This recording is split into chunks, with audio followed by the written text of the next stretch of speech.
Allah dulu meniupkan roh Adam. Yang ditiup oleh Allah itu ada tiga macam tiupan roh. Yang satu di kepala, sehingga Adam kemudian wahing.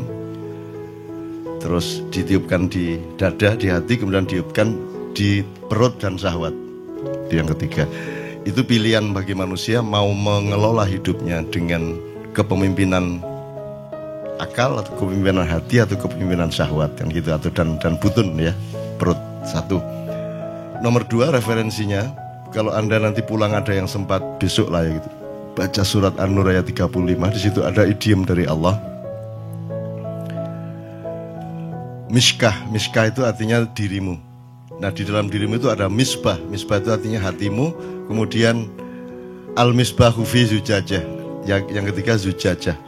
Itu akalmu. Nanti ada pencapaian yakadu zaituha yudhi'u walau lam tamsa sunar. Nanti kalau sudah ada dialektika yang benar, manajemen yang benar antara dada dengan kepala, antara hati dengan akal. Kalau Sunan Kalijogo antara menyambung kembali dengan kayu jati, kepalanya orang-orang dengan dada, dengan tubuhnya orang-orang. Itu sebenarnya lambang dari kalau kamu ingin menemukan kesejatian hidup, maka sambunglah akalmu dengan manajemen yang baik dengan hatimu. Nah, dalam surat An-Nur 35 itu ditunjukkan oleh Allah bahwa kepemimpinan manusia ada pada hatinya dan bahaya ada pada akalnya, dan bahaya manusia itu terletak di potensi hatinya. Ini agak terbalik dengan romantisme mainstream kita sekarang yang sangat mendewakan kolbu gitu ya. Kan padahal kolbu ini di situ sumber segala mara bahaya juga. Karena dia lebih dekat ke syahwat dibanding akal. Kalau akal itu dilepas di atas sehingga dia jauh dari syahwat. Karena hatimu itu tidak ada batasnya, dia tidak mengerti regulasi. Hatimu itu ingin apa saja tanpa batas. Kamu disuruh dikasih gaji berapapun, dinaikkan berapapun, hatimu pasti mau. Tapi pikiranmu mengontrolnya. Jadi al-misbahu fi zujajah itu artinya hatimu itu dihelmi, dikurung atau dibatasi oleh akalmu. Kalau kamu nurutin hatimu, ingin ini, ingin itu, ingin baik kayak apapun, kamu akan hancur. Kalau tidak dengan manajemen dari akal. Jadi sebenarnya game dulu lebih bagus kalau manajemen kolbu oleh akal atau dengan akal. Kalau kolbu tidak bisa memanage dirinya sendiri, maka Allah kasih akal. Maka manusia itu ciri utamanya adalah diberi akal oleh Allah.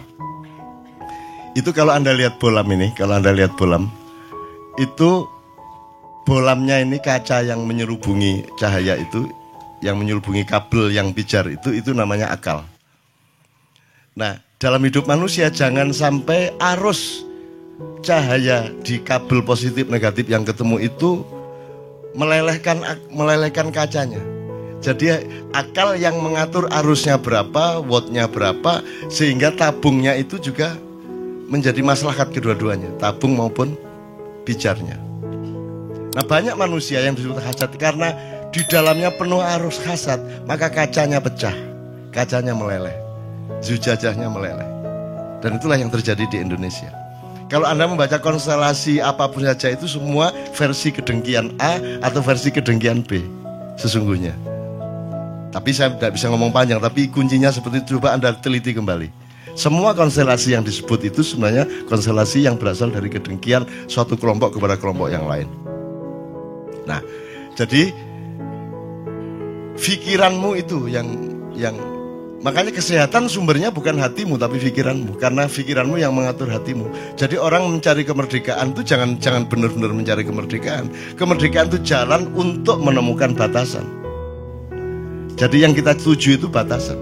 Kalau kamu tidak mengerti batasmu, kamu kerikil ditaruh di kaca mutiara mau kamu karena kamu tidak mengerti batasmu. Kan begitu. Kalau manusia menemukan batasnya, maka dia sejati dan dia suci dan dia selamat. Gitu kira-kira. Dawa ya, tapi intinya seperti itu. Tolong baca surat An-Nur. Nanti Anda akan punya pencapaian yakadu zaitu hayudi walau tamsa sunar. Pikiran dan hatimu dengan manajemen yang baik, nanti akhirnya kamu itu tidak usah dikasih dorongan apapun, tidak perlu motivasi, itu kamu menyala. Yudhi'u walau lam tamsa sunar. Kamu itu bisa menyala. Nah sekarang ini adalah zaman di mana orang tidak bisa menyala, sehingga yang populer sekarang, yang sangat laku sekarang adalah bisnis motivasi.